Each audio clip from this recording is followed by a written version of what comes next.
I had set out the bride's silver combs at dawn, and by sundown, I was the reason the wedding did not happen. That is the short version. The long one is what I am still trying to understand. My name is Wren.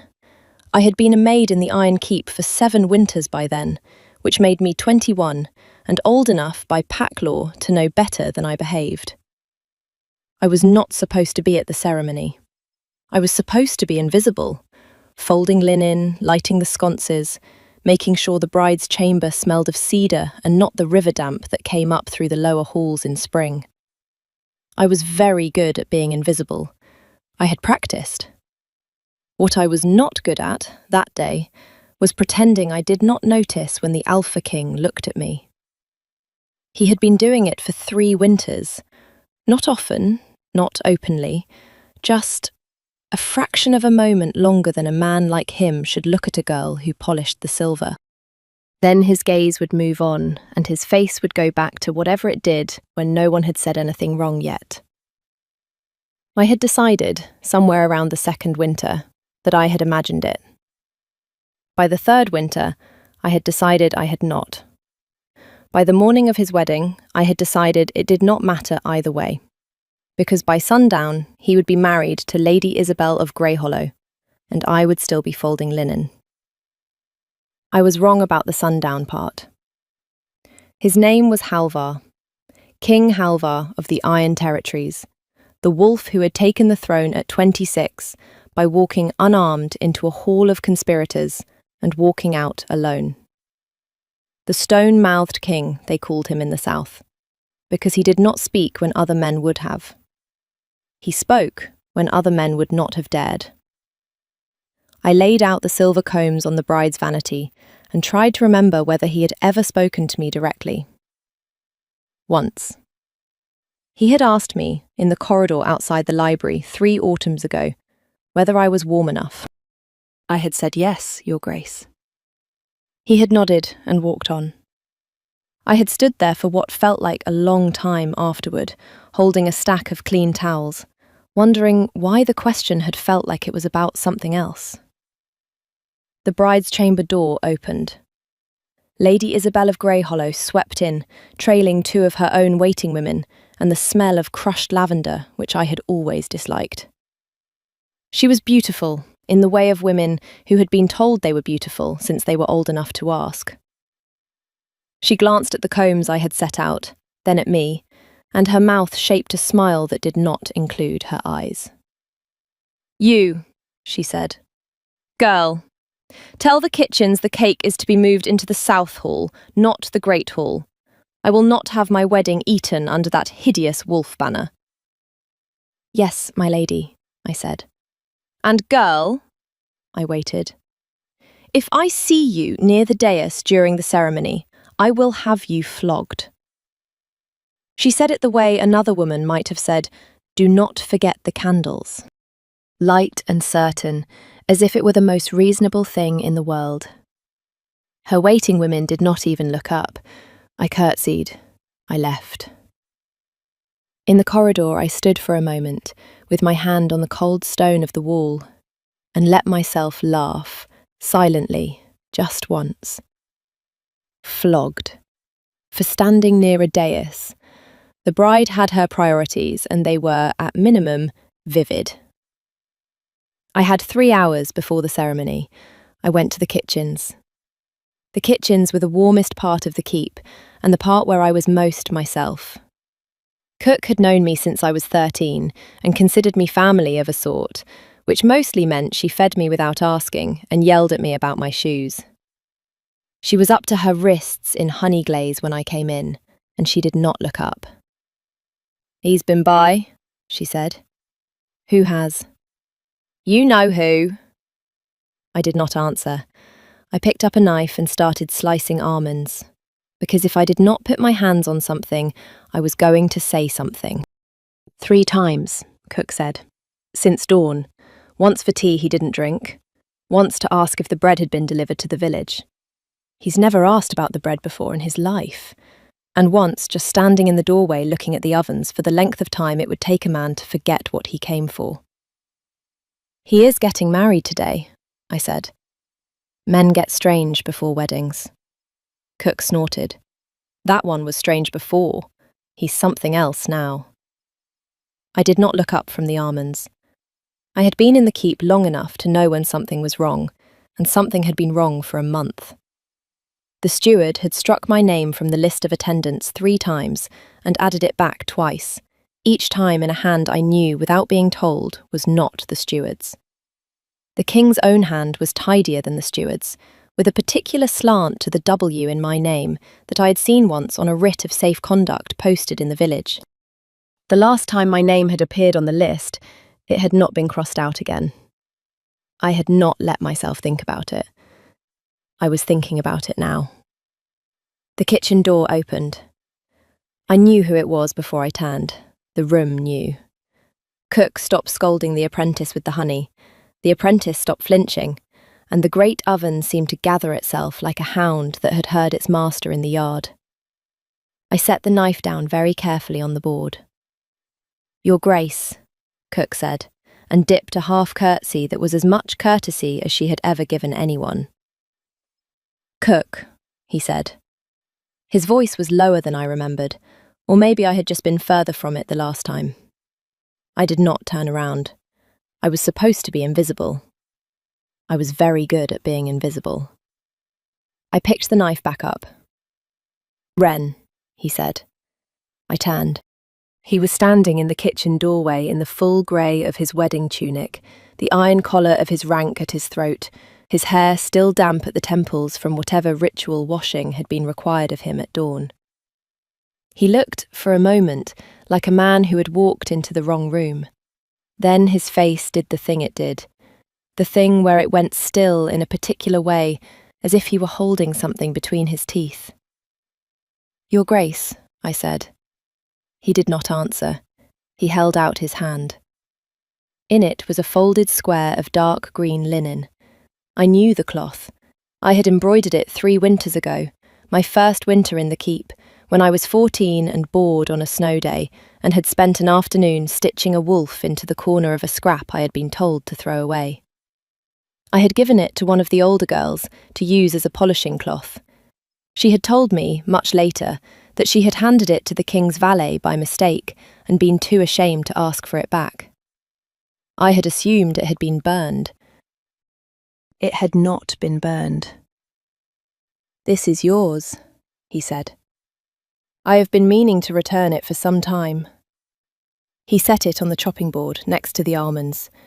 His hand stayed there for a heartbeat longer than the gesture required. Then it did not. "Your Grace," I said again, because it was the only word I trusted. He nodded once. He left. Cook was looking at me. The apprentice was looking at me. The oven was looking at me, possibly. I picked up the linen square and unfolded it. The wolf I had stitched at 14 was still there, slightly crooked. The cloth had been kept clean. The fold creases were the soft kind that came from being kept somewhere, not used. I put it in the pocket of my apron, because I could not think of anywhere else to put it, and I went back to slicing almonds, because almonds did not require me to have thoughts. Cook said, very gently, "Wren?" "Don't," I said. She did not. I should say, here, what I knew about Lady Isabel of Greyhollow, because I had been quietly assembling it for months. She was the only daughter of a southern bloodline that had been pressing for a marriage alliance since the new king took the throne. She had failed to secure his interest at 3 separate gatherings. The match had finally been settled in winter, at a council I was not at, but heard about because I was bringing wine. The advisers had told him the southern packs would secede without the marriage. He had said yes, the way a man says yes to a tooth being pulled. I had been pouring wine, and I had heard the silence after. There had been one more thing. 2 weeks ago, I had been bringing fresh candles into the council chamber, and I had heard Lady Isabel speaking to her own adviser in a corner, low. She had said, He will not balk on the day, because the binding sigil will be set on him at the contract signing. And after that, his wolf cannot refuse the vow. The binding sigil. Old pack magic, fallen out of use a century ago because it was considered cruel. A burn pressed into the palm at the signing of a marriage contract. Magic that bound the wolf to the spoken vow when the time came. Once set, the wolf could not say no on the dais. The body would speak the words even if the man no longer wished to. I had not told anyone. I had assumed someone above me knew. I had assumed he knew. I was not certain anymore that he did. I left the kitchens. If you have made it this far with me, stay. What happens next is the part I still cannot quite explain, and I would rather not explain it alone. If her voice has earned an hour of yours, the kind thing would be to subscribe so the next one finds you. Now, where was I? The Great Hall was being made ready for a wedding I was, by official decree of the bride, forbidden to attend. I went anyway. Not to the dais, I am not foolish. I went to the gallery above the hall, where the maids who handled the high sconces were allowed during ceremonies. From the gallery, I could see the dais, the throne, the long aisle, and the heavy oak doors at the far end where the bride would enter. I could see the king's place at the dais. I could see the small table where the contract had been laid out the night before. I could see, when I leaned a little, the steward's ledger on the side table. Open. I should not have looked. I looked. The list was a column of names, the wedding attendants, those summoned to the keep, those granted leave. My name was on it. It had been crossed out. It had been added back in a hand with a particular slant to the W. Next to my name, in the same hand, was a single word. Stay. Not as in stay home, not as in stay back, as in stay, as in do not go. The candle in my hand shook once, and I steadied it. I am not the kind of woman who cries in galleries above wedding halls. I am also not the kind of woman who weeps at a single word in a ledger. I am, apparently, the kind of woman who stands very still for a moment and then keeps reading. Below the list of names was a second list, older. The ink was faded at the top and fresh at the bottom. It was headed, in a tight clerk's hand, Persons of the Iron Keep, under the King's protection. It was a list of people the King had quietly placed beyond reach of court politics.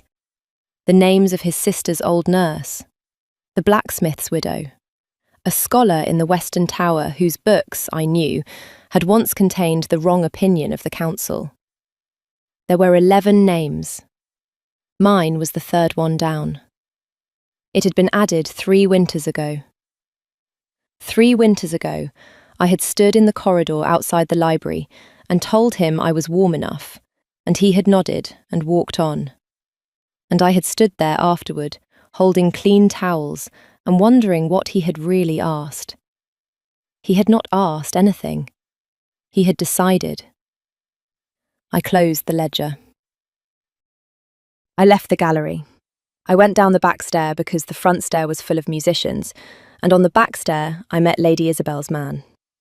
He was one of her household, in her colours, with a face I recognised from the corridor outside the bride's chamber. He was carrying a small clay dish covered with a cloth. He saw me and his step changed. Not enough to stop, just enough to angle past me without meeting my eyes. "What is in the dish?" I said. He did not answer. "What is in the dish?" I said again. "Bride's gift to her husband," he said. "Not your concern, girl." I let him pass, then I followed him. He went to the king's antechamber, which was the small stone room off the great hall where the king received the contract delegation before the ceremony. He set the dish on the table inside. He left through the other door. I waited until the corridor was empty. I went in. I lifted the cloth from the dish. Inside was a small iron disc the size of a coin, sigil marked in old script. The metal was warm. I did not need to know old pack magic to know what it was. I had heard the bride's own voice describe it. A burn pressed into the palm at the signing. The contract signing was in less than an hour. She was not going to give him a choice. I stood there in the antechamber with the iron disc in my hand, and I considered, very honestly, what kind of woman I was. The polite kind? The invisible kind? The kind who did not interfere in the politics of her betters? I put the disc in my apron pocket, next to the folded linen. Then I left, by the back way, and walked down to the river path behind the keep, and I threw the iron disc into the deep water below the falls. It hissed when it hit. I do not think iron is supposed to hiss when it hits cold water. I walked back to the keep with my hands shaking. I did not let them shake where anyone could see. The ceremony began an hour later. I was, by decree of the bride, forbidden from the hall. I went to the gallery again. From there I could see the bride enter, Lady Isabel of Greyhollow in white and silver, her own waiting women carrying her train, her face arranged for triumph. I could see the king at the dais, in his grey wedding tunic, the iron collar at his throat. He looked, from the gallery, like a man who had not slept. The advisor stepped forward with the contract. The advisor lifted the silver case in which the binding sigil should have been waiting. The case was empty. I watched, from the gallery, the moment the advisor's hand stopped. I watched him glance at Lady Isabel. I watched Lady Isabel's face change, fractionally, in a way that her own waiting women probably did not catch. I watched her recover. "It is no matter," she said, loud enough for the hall to hear. "We will proceed without the old rite. The vow alone is binding." The advisor looked at the king. The king looked, for the first time since the ceremony had begun, at the gallery above the hall. He found me. I was holding the railing and I was, I think, quite pale. He looked at me for the time it took a man to draw 3 slow breaths. Then he looked back at the advisor. "The contract," the king said, "is void." The hall did not understand him at first. The advisor opened his mouth. Lady Isabel turned her face toward the king so quickly that her veil swung. "Your Grace," the advisor said. "The contract is void," the king said again. His voice carried, the way his voice did. "I will not sign it. I will not speak the vow. The match is broken." Lady Isabel went white. Then she went red. Then she said, in a voice that should have been queenly and was not, "You cannot." "I can," he said. "I do." He turned to the assembled hall. The court was on its feet. The southern delegation was on its feet. The musicians had stopped without anyone telling them to. He stood in the wreckage of his own wedding in his grey tunic and his iron collar, and he did not look at any of them. He looked up. "Wren," he said, into the hall, into the gallery, into the silence. "Come down." I did not move at first. I was holding the railing very hard. He waited. I came down. The stair from the gallery to the hall is 23 steps. I had counted them, over 7 winters, more times than I had counted anything. I counted them again. I did not look at the court. I did not look at the bride. I looked at the king, who was standing at the foot of the stair when I reached it, his hand held out in the simple gesture of a man offering a hand to a woman descending a step. I did not take it, not because I did not want to, because I was holding the folded green linen in my apron pocket, and the apron pocket was empty of an iron disc, and I needed him to know what I had done before he chose anything in front of anyone. "Your Grace," I said. I took the sigil from the antechamber. I threw it in the river. A sound went through the hall, half gasp, half something else. Lady Isabel made a noise like a kettle. The king looked at me. Then he did something I had not seen him do in 7 winters.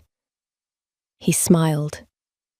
It was a small smile, half a smile. The kind of smile a man wears when he has been holding his breath for 3 winters and has just been told he is allowed to let it out. "I know," he said. "I felt it leave the keep." He turned to the hall. He kept his hand out.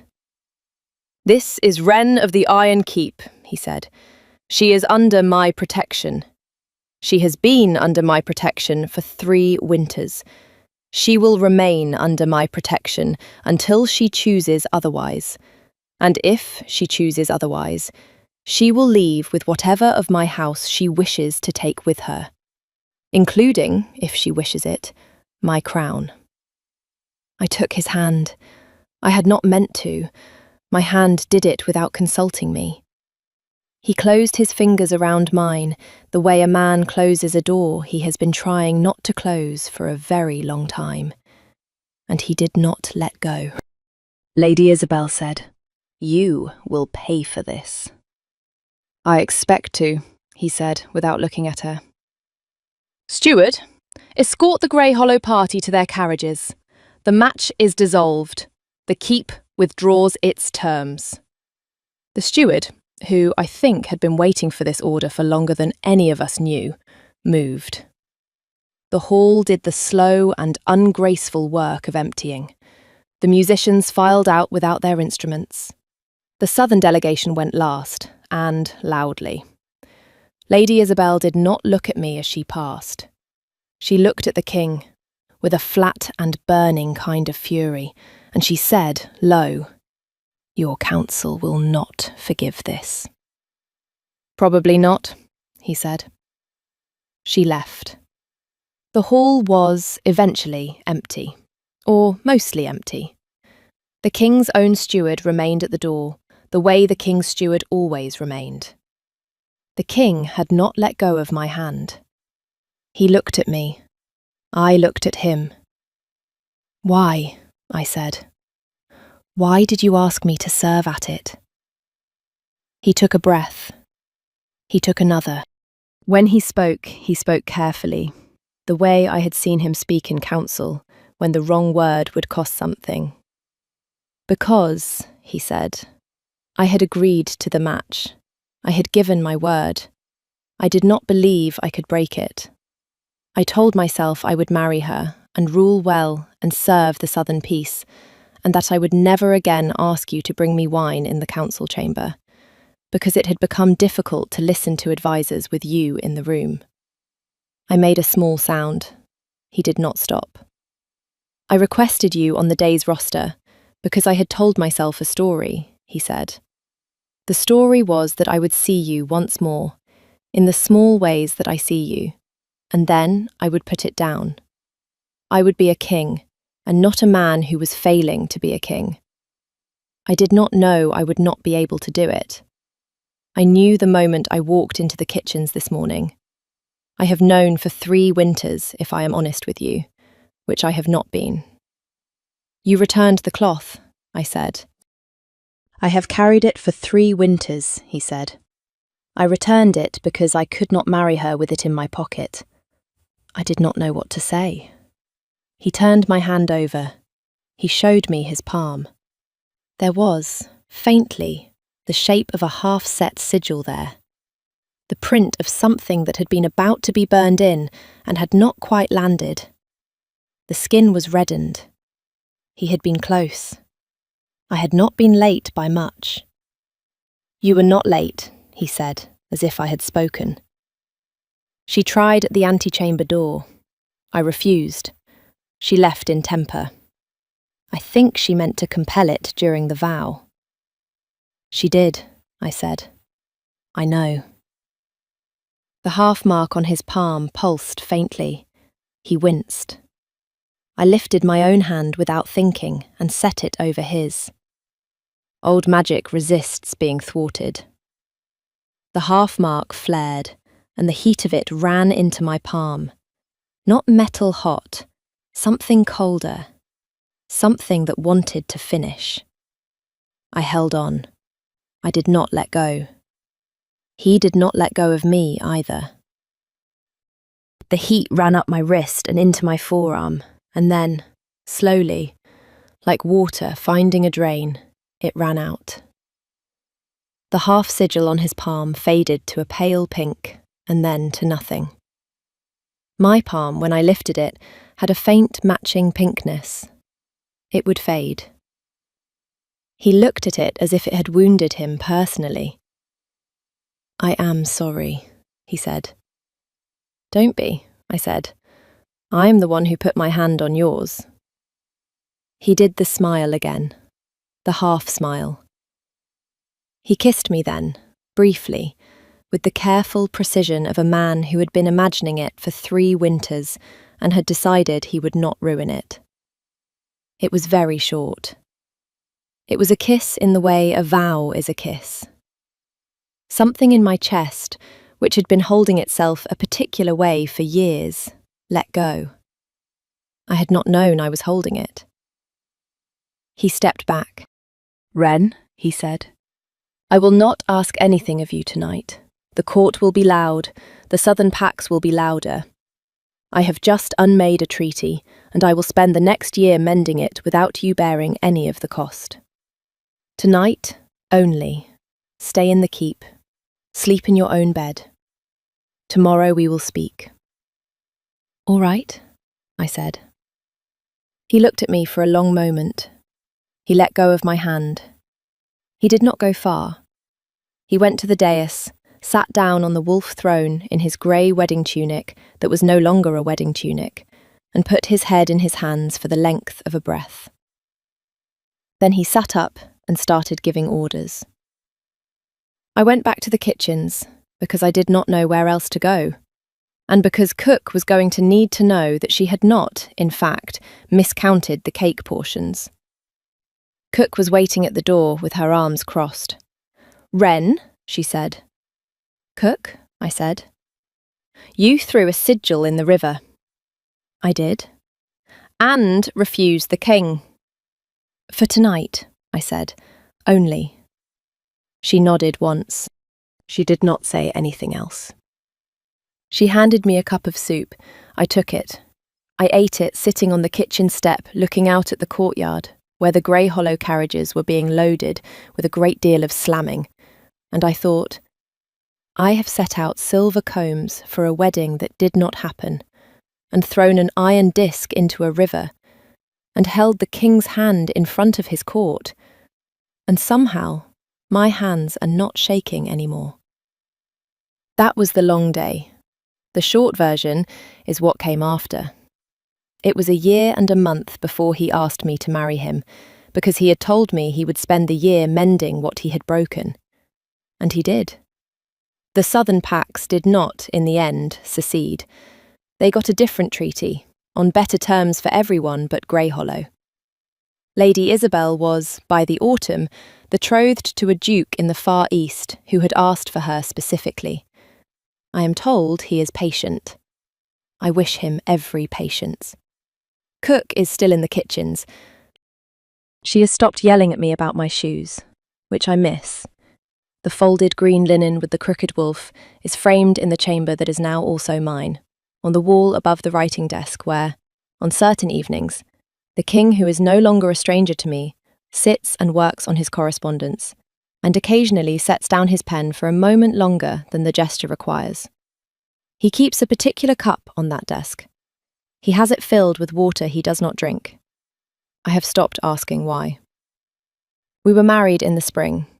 It was a small ceremony. There was no binding sigil because we did not require one. He spoke the vow first, in front of his court, in his ordinary voice, looking at me as if he had been waiting to say it for 4 winters, which he had. I spoke mine in the voice of a woman who had served at a wedding once, and learned, by sundown, that she had not been invisible after all. When he set the iron crown of the Luna on my head, it was lighter than I had expected. He had warned me it might be heavy. I told him, afterward, in private, that I had not noticed. He said, half smiling, that he had carried the weight of it for me ahead of time. I told him he was not as cold as he thought he was. His face did the thing it did.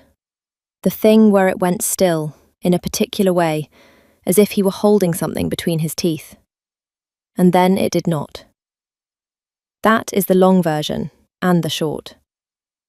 I had set out the bride's silver combs at dawn, and by sundown, I was the reason the wedding did not happen. By the next spring, I was the wedding. Tell me then, did you see it coming? Did you catch the moment his hand stayed on the chopping board, a heartbeat too long? Or did it land on you the way it landed on me, slow and 3 winters late? Stay a while. Tell me in the comments where you were listening from tonight, and which moment stopped you. And if you would like more stories like this, from the keep and the hall and the gallery above it, the kind thing would be to subscribe, so the next one finds you the way the king finally found me. Sleep well.